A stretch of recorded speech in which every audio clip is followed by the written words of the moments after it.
Welcome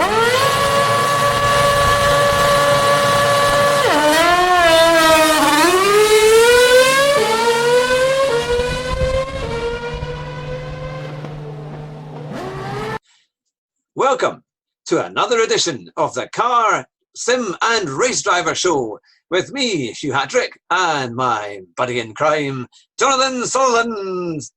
Hello, Hugh. How's it going in Duns? Very, very well indeed, and thanks for coming back on the show. Oh, absolute pleasure. We've got a great show tonight because it's our roundup of probably what we think is the best event of the year, which is Company Car in Action. It certainly is. It's what we call our summer Christmas. Yes. Christmas is in the winter, and the summer Christmas is Company Car in Action down in Milbrook in Bedfordshire. Yep, it's our summer Christmas and Boxing Day. In fact, I was recently on the Company Car in Action website, and they advertise on Facebook and different things, and I said you could comment on it. And I said, yeah, I would like Company Car in Action 2019 to be my Groundhog Day. It was certainly, it was pretty good. We had lots of fun. So I thought we'll go for some of the cars that were there, our favourites, and the ones that we thought were not so good, and just really our overall experience of Company Car in Action, because it's evolved quite a bit over the last few years. We've been going for 16 years, and our viewers will probably want to know a bit more about it, because it may well be that some of them might turn up next year to have a go thanks to what we've been telling them about. So how should we start this, John, on this epic adventure that we do? Well, I think we should just explain briefly, I suppose, what it is. It's an event down at Milbrook Proving Ground in Bedfordshire, where a lot of the manufacturers get together to offer their cars, the latest models, or maybe not the latest models, to fleet managers, rental companies around the country. And it allows drivers the people who choose the cars, to drive lots of different cars in one day. So it's quite exciting. Lots of manufacturers go down there. And basically, you sign away for a car, and you take it around an Alpine route, which is probably 2 or 3 miles of twisting turns. And then you get to take it for 2 laps around a 2-mile ring, which is a high-speed bowl, they call it. And then you bring the car back. It takes about 20 minutes to test drive each car, maybe a little bit less if you're going a bit quicker over the hill route there, Hugh. But that's how it works, really. And yeah, we go along, obviously, with the car dealer advisor business that Hugh has, who advises leasing companies or private individuals on fleets. So it's a great opportunity for us to go down there and try cars out. Yeah. And we're quite enthusiastic drivers, so we quite like to push the cars a little bit on the hill routes and see what they can do on the high-speed bowl. Yeah, no, absolutely. Every year we have a fantastic time.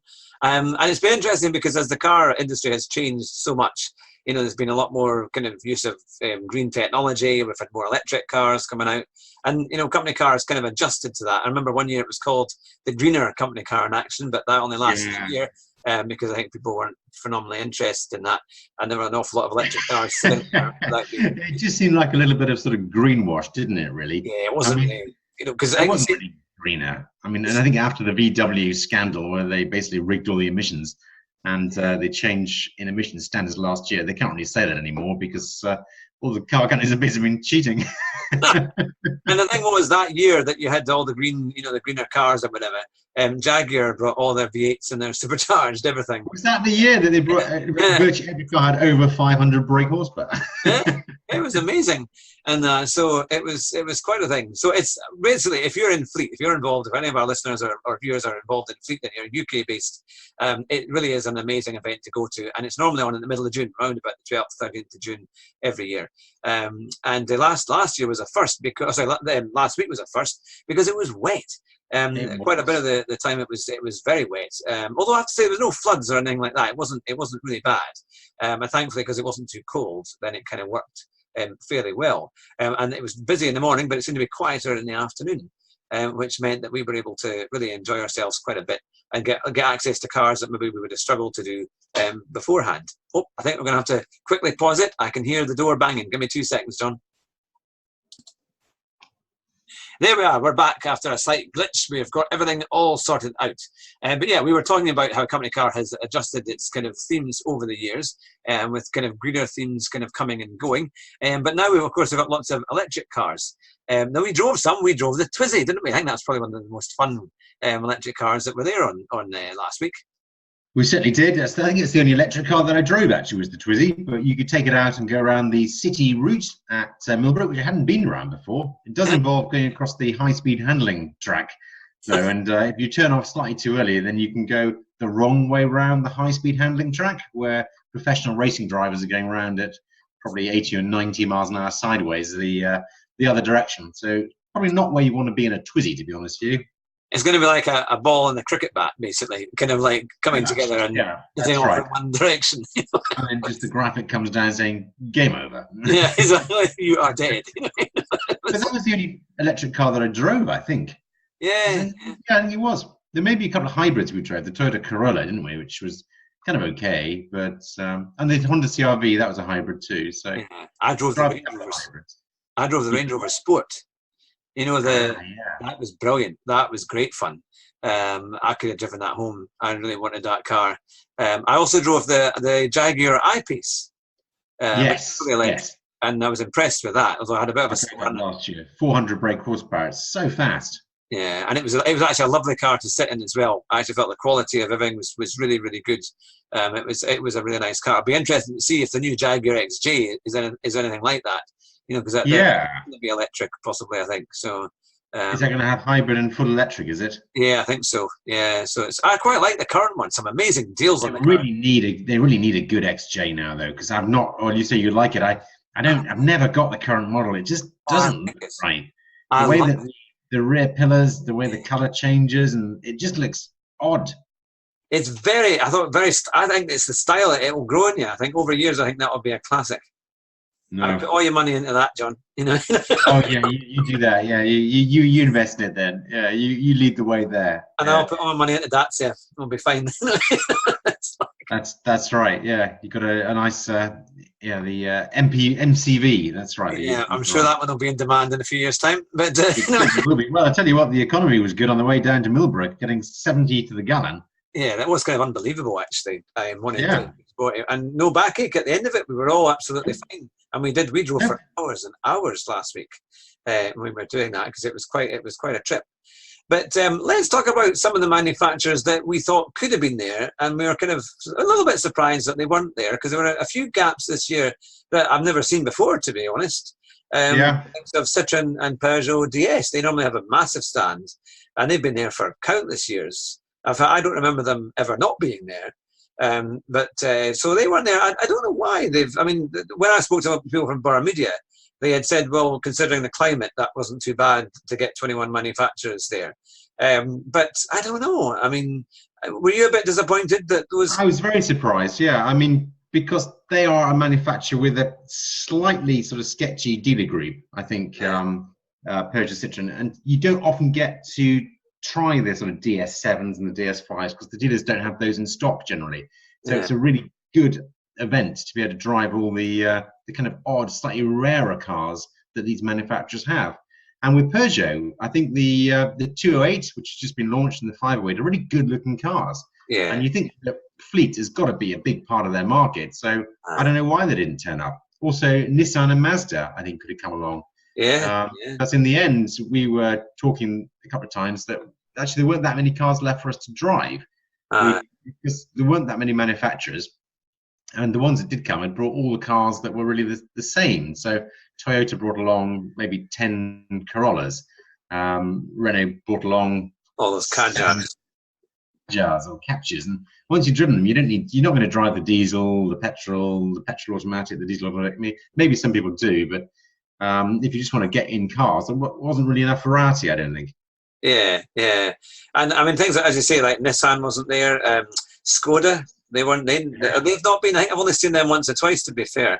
VW Group don't often go, do they? Seat with it. From Seat. But I don't think Seat were as good as they were in previous years. They weren't as friendly as the last time, and they were normally quite... I'd agree with that. And also the Toyota stand last year was, I think, much better. They had a bigger display there. They had the sim racing guys there, so there was a bit of interest. This time it was maybe a little bit low key, a little bit.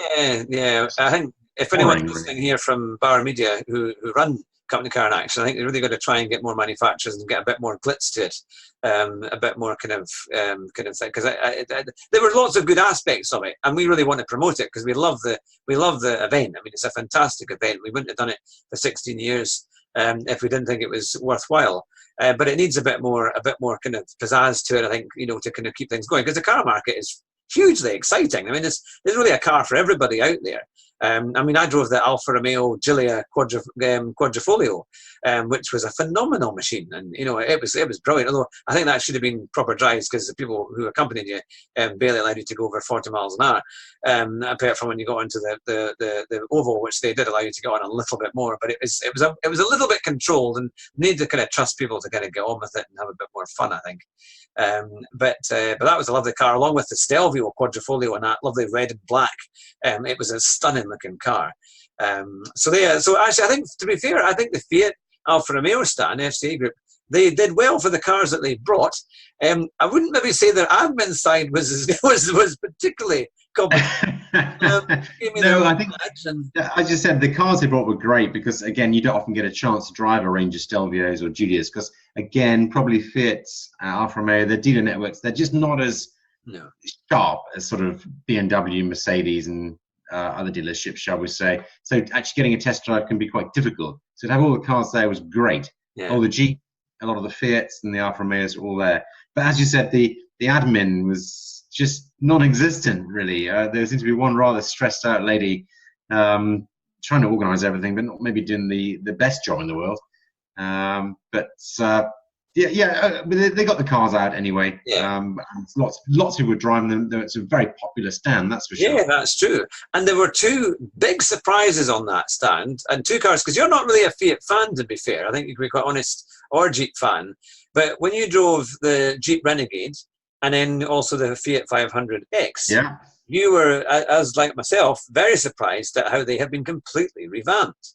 Because certainly I found that the old cars were quite heavy to drive, and they weren't that nice. I mean, okay, they were the turbo diesel automatics. I think they were the four-wheel drive versions. But the ones that they had there, I think, were 1 litre turbo Fireflies, I think they were. Yeah, that's right. And they were totally transformed. I mean, they were actually really good fun to drive. They were they were not out of their depth on the hill route at all. You could really hustle them around there. I think previous models, you had the stability control cutting in early. They felt a bit skittish. The steering was quite light. But I was really impressed by the 500X and the Renegade. It seemed to be that in the midlife facelifts that they've had, they've really improved the cars dramatically. Yeah. And I compare that to the, I think it was the Kadjar that I drove, which I was really, really disappointed in. It felt like the first version of the 500X. It was kind of, steering was light, had no feel. The car just wasn't that well resolved. And the Fiats were much, much better. Yeah. And the Alfa Romeo as well, the Giulia and the Stelvio, cars that I drove last year, I wasn't massively impressed by. I kept getting using the gear lever to change, put the indicators on, things like that. It all looked a bit badly designed. But this year they did seem better for some reason. They just seemed sharper and better resolved.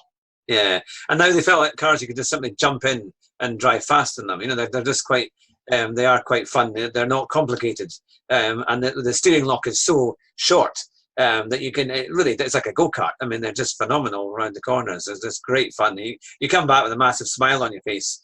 Definitely. When you park it all up. But I'm trying to think. Now we drove some very good Fords as well, didn't we? We drove the Ford Focus, the Fiesta ST. And we went around that. We took that around together, didn't we? That's right. Yeah. You really enjoyed that, and from the passenger seat, it felt really planted. Like it was really sitting nicely. It turned in nicely.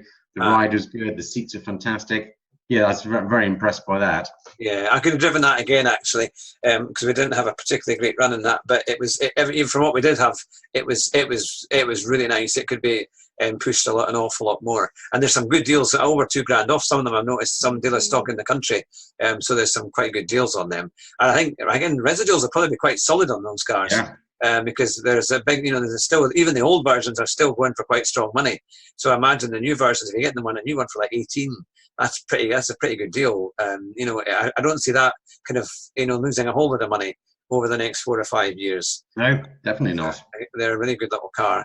So no, that is quite a thing. And I'm trying to think what else. We could have a rundown of what you thought was some of the best cars that were there. The Land Rover Jaguar stand was quite impressive. They had the new XE, which I thought drove really well, lovely. Yeah, that drove very nicely. I'll give it that. I drove the XF, which has had an update, the Sport Brake version, and that drove very nicely. Again, just lacking a bit of pizzazz. Again, they had a smaller stand with them this time. They didn't have quite such a big area where you can get teas and coffees and things. It was all much smaller. And I don't know. I don't know. I'm quite familiar with the Range Rover lineup now, and they're all phenomenally good. But there was nothing there that particularly sparkled for me. And a lot of the new interiors have got these twin screen touch screens, and they're just too complicated. I mean, maybe if you own the car, you get used to them. But if you were putting it on a rental fleet or had a sort of pool of cars, you wouldn't want them because they're just too complicated. I mean, I'm pretty good with that kind of thing. And even I was struggling a bit to sort of turn the volumes up and put the seat heaters on and find the navigation, change the radio stations. It was just too complicated. And you really had to stop, to be fair, and you don't have much time at that, when you get the car, so you really kind of want to get out and get it all sorted. I did say, though, that Range Rover Sport that they had in the kind of grey and blue with the kind of dark alloys was stunning. That was a hybrid, and the petrol sounded amazing. And it had obviously all this extra power, something like 400 horsepower that thing had combined. And yet it's supposed to be quite good on fuel. And if you take it on the motorway, because it combines everything, it's supposed to sit at very, very low emissions. Yeah. And I thought I could have driven that car home. That was one of my favourite cars of the. Oh, you like that? Well, my favourite of the day was the new Mercedes G-Class, the G350. G-Wagon thing, wasn't it? I just loved it. It had that real gangster feel about it, and it's got a brand new interior with the twin TFT screens on it.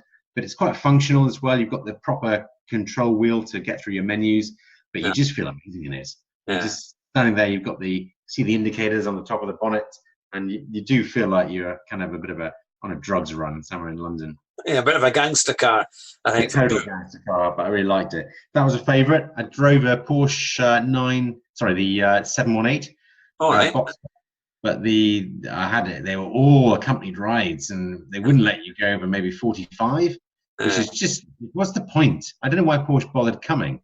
If no one let you drive the cars over 45 miles an hour, and basically have a procession of cars behind you as you cause a mobile chicane going around the hill route, then why bother bringing the cars? There's no point in testing out a car unless you actually can stretch its legs a bit, because what happens is that the cars go around very slowly around the hill route, and it bunches up, and it can cause frustration, can't it, Hugh? And people do some quite peculiar things sometimes when they get frustrated.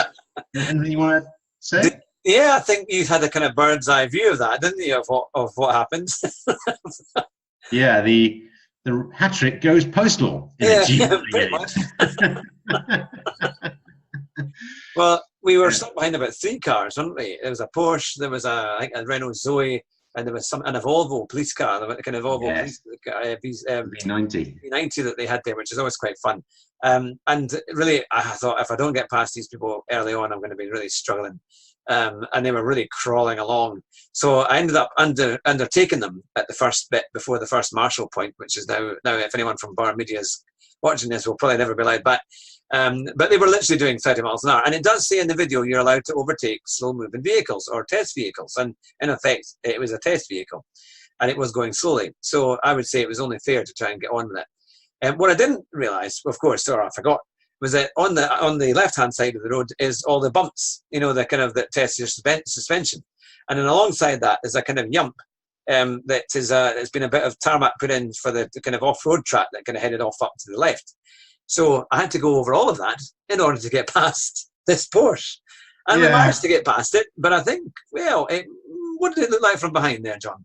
It looked quite dramatic, Hugh. I was following you as you came up, and clearly they were going extremely slowly. Yeah. And I think I would have passed too, but I didn't know if I could get through. But you obviously decided maybe you could. I mean, they were doing no more than 30, and I don't even think you went much over 55 to get past them, which is the limit of the Alpine road. But they were all in the outside lane, and it's 3 lanes at that point, so it's perfectly safe to pass.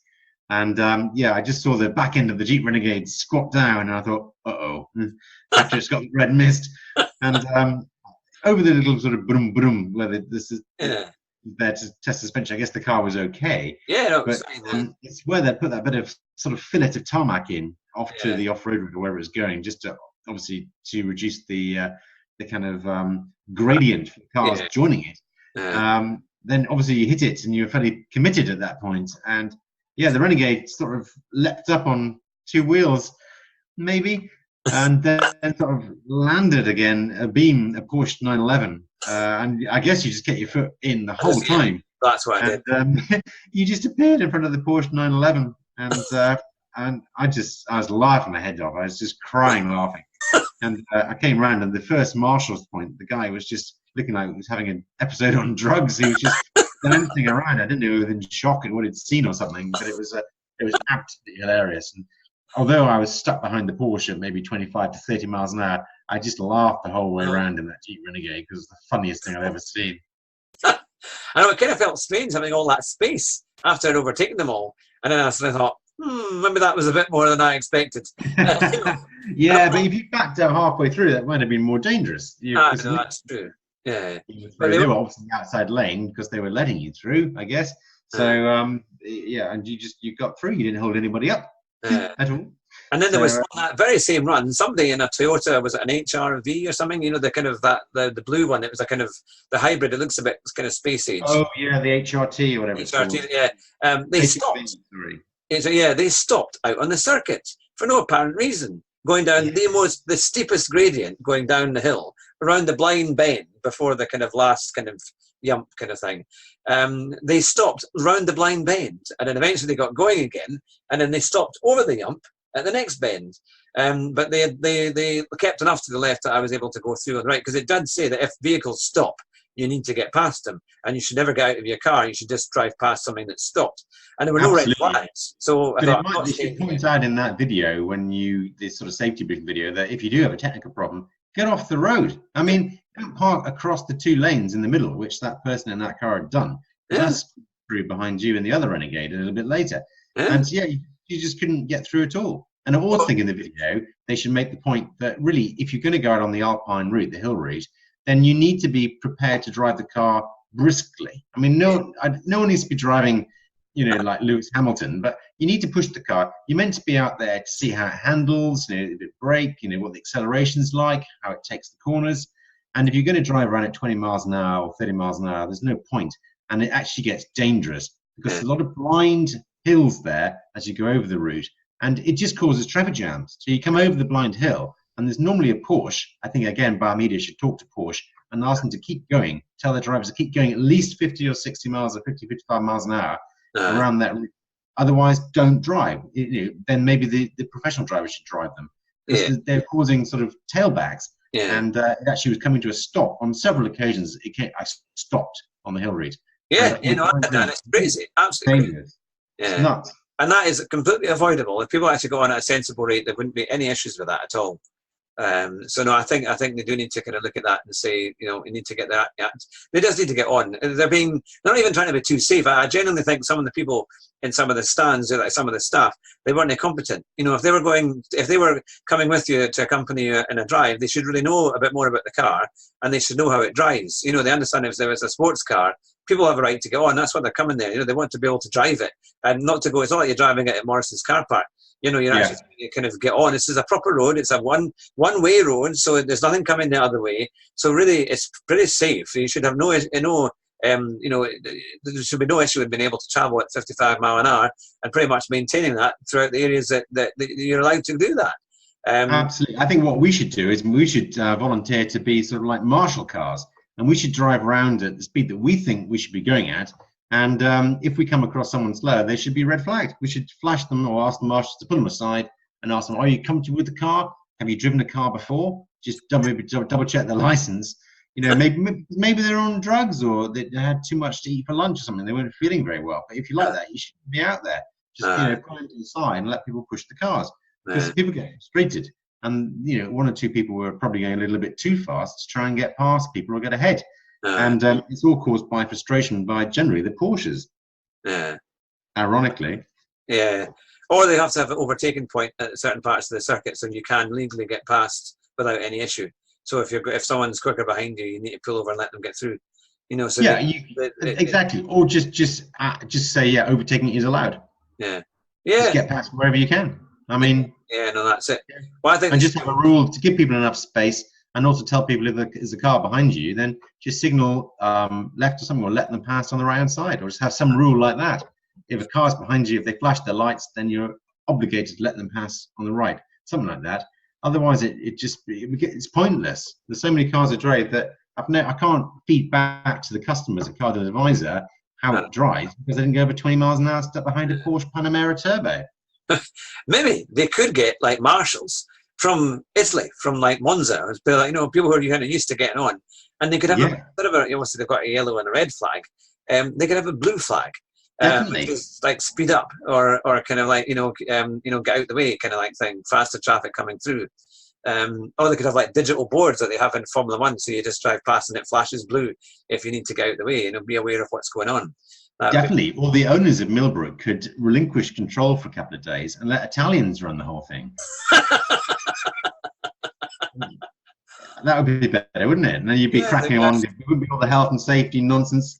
You wouldn't have to sign every morning and afternoon. You had to re-sign at BMW for the insurance paperwork and print out your endorsements on your license every morning and afternoon. It was ludicrous. I didn't bother driving any BMWs after the first day because there was just too much paperwork involved.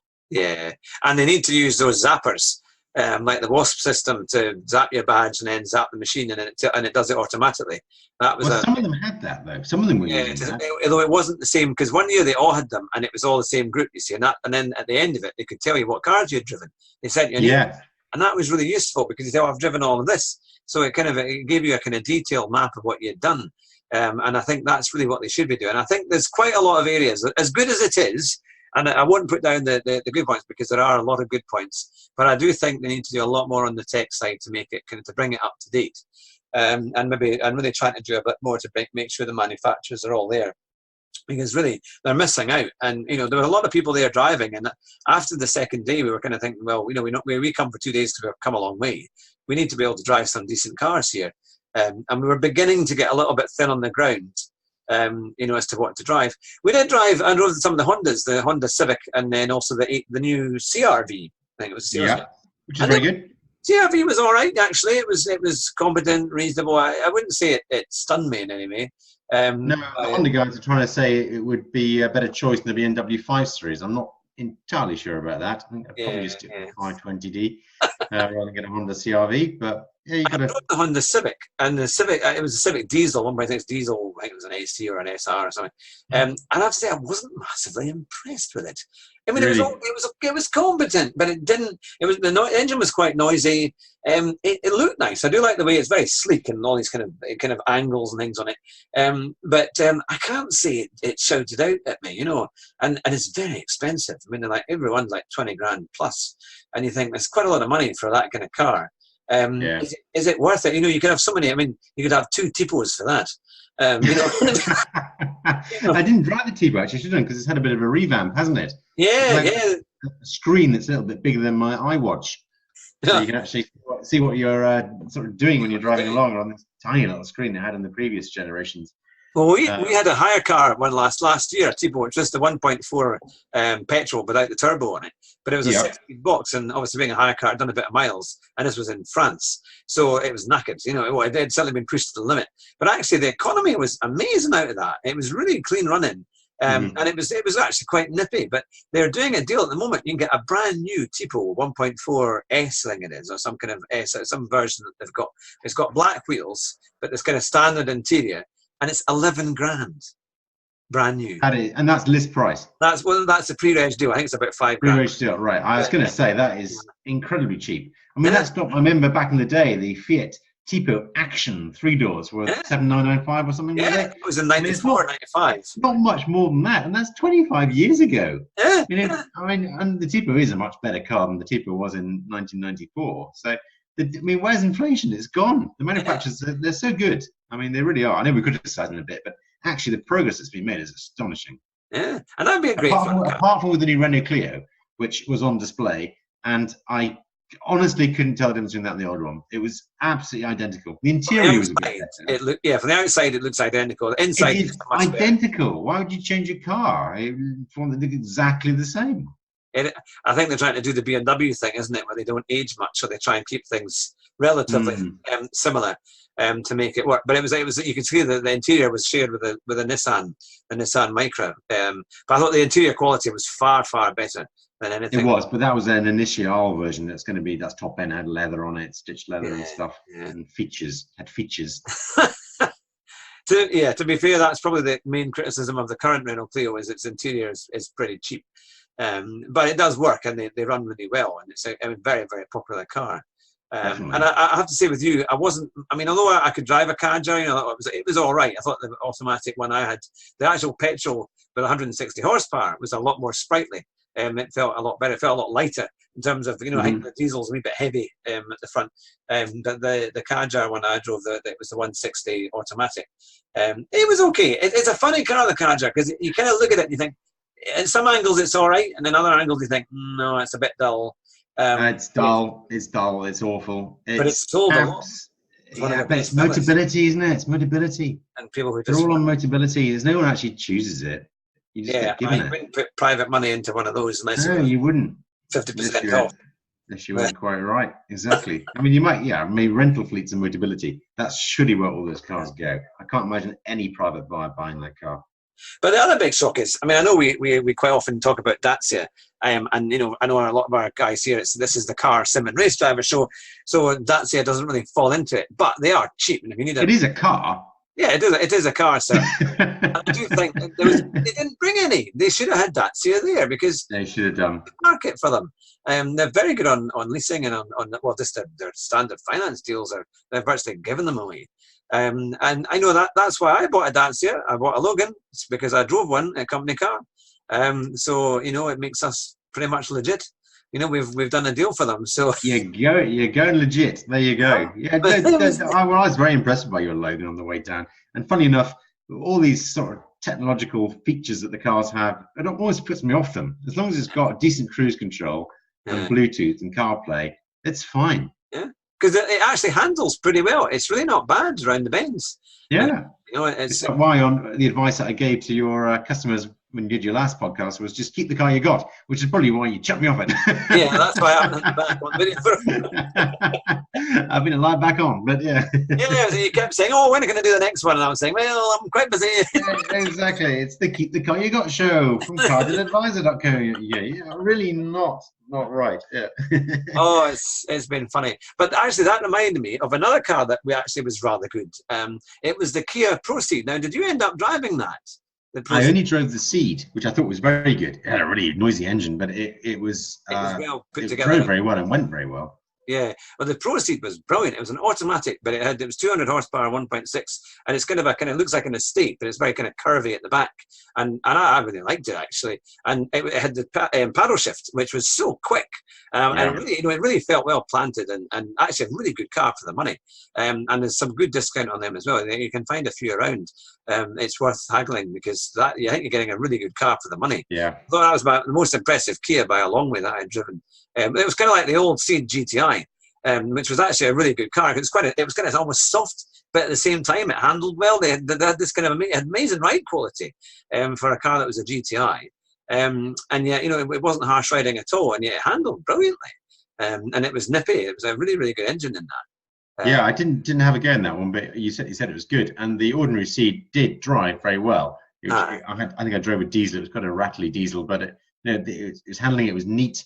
It was really, really good. Yeah, very, very, very good.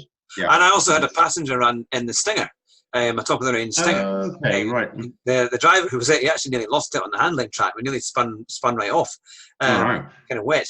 And but it was quite a good car. I mean, it was quite predictable and except obviously in the wet when it well, that's useful in the borders. Yeah. I think maybe he had turned a lot of the traction and other things. Probably. I think so. Yeah, probably. Yeah. But, no, there's lots of good cars there. I thought the Mercedes stand was the best organised. I thought all their cars were terrific. Yeah, they were very good staff as well. Very good staff. Very, very nice. Well organised. Not too much admin.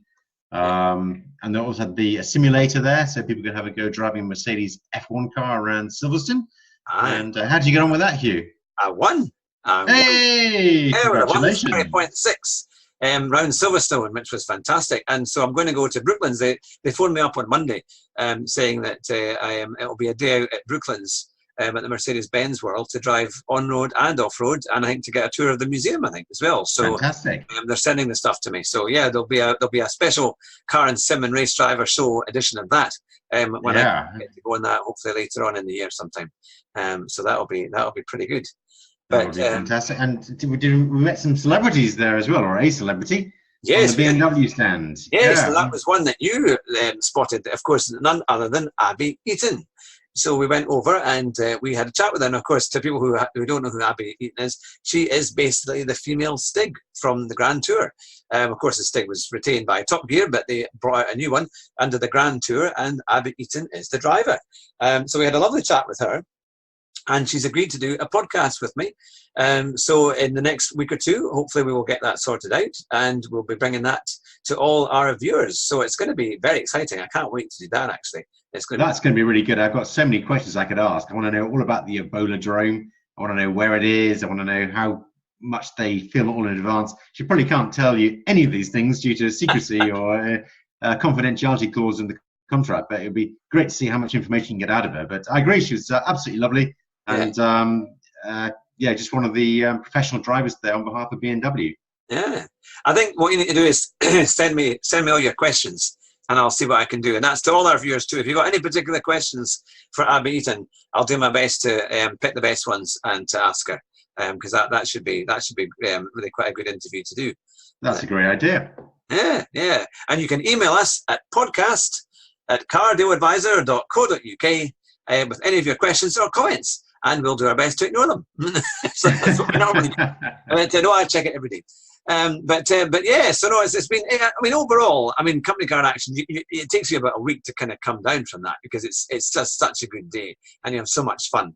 And you afterwards you eat Chinese food and all sorts of things. It's just like a boys' kind of weekend away, really, isn't it? It's that kind of thing, but with cars. It is good. And I know we criticise it, but actually it is a really good event. I think we get a bit frustrated because it could just be quite a lot better with just a few changes. But really, it's a fundamentally brilliant opportunity to drive all those cars and meet the fleet guys from all the manufacturers, and just see what the latest tech is out there on the market. You did have some ideas. I know we discussed about what you thought would make it even more amazing, and there were talks of jacuzzis and all sorts of other. That was a private conversation. Well, I'll just let the minds of our viewers wonder at what we could have possibly have been talking about. Exactly. Involved, but it was whatever it takes to get a sale. Yeah, what would you do for a discount? But it was so we had lots of fun imagining if we were in charge. But I'm sure that Barra Media will not take into account anything that we have said, for good reason, and probably for legal reasons too. Yeah, they probably know what they're doing, actually. Yes, they have done it for many years, and in all fairness, it is a huge task to be able to run such an event, and we do give them credit. Because we've been going for 16 years, and we hope to be going for many more. And a lot of people come year in, year out, because it is the best event in the year for driving all these different cars in one place. I'll try and put some pictures up as well on the videos and things like that as to what kind of cars we had, so that people can see a little kind of variety of what we were driving over the last week there. But I think that pretty much rounds it up. I think so. Yeah, I think it gives your listeners a good idea of what we got up to down there. Yeah, absolutely. And soon to come are our car stories, because I've been working on a book, and it's almost there, and we're just updating some of the last stories, and they are all phenomenal. They are all crazy, and you ain't heard nothing yet. I cannot wait to start doing our videos just about our stories. They are not exaggerated, well, not really. They are all based on true stories. And potentially, hopefully, we will get these car videos that we did over 25 years ago. That's what we must get sorted. That would be hilarious. We've got to find our Top Gear videos that we did when we were about 18. I'm sure the viewers will absolutely. They'll be mega hits on YouTube. I think so. I don't know how good they are, though. That's the thing. I mean, it's going to be interesting to look back on them, because I think we were both a bit thinner. I had a lot more hair, and it would be very, very interesting to find them. But hopefully they'll come back, and we will find them. Yeah, that would be excellent. Yeah, no, that would be the thing. Well, that rounds it up for this week's edition of the Car, Sim and Race Driver Show with me, Hugh Hattrick, and my very special guest, Jonathan Sutherland. Bye just now. At cardioadvisor.co.uk, we can help you save thousands of pounds on your next new car or van. And we can also source second-hand cars as well. And we can save you money on car rental, whether it be in the UK and abroad. Just click our rental link on the website. And we'll give you a free gift if you trade in your car with We Buy Any Car using our special website link. So go to the website now and see how much you can save. And it's back to the show. Thanks for listening. For more information, go to cardioadvisor.co.uk and you can see all the special offers that we have on the website. And remember, we have our YouTube channel, which is at Hugh Hattrick, and also we have our podcast on Podbean, on iTunes, SoundCloud, and Anchor FM. And if you like what you hear, please like and subscribe to our shows, or you can donate every month for just £1. Thanks for listening, and we'll speak to you soon. Bye-bye.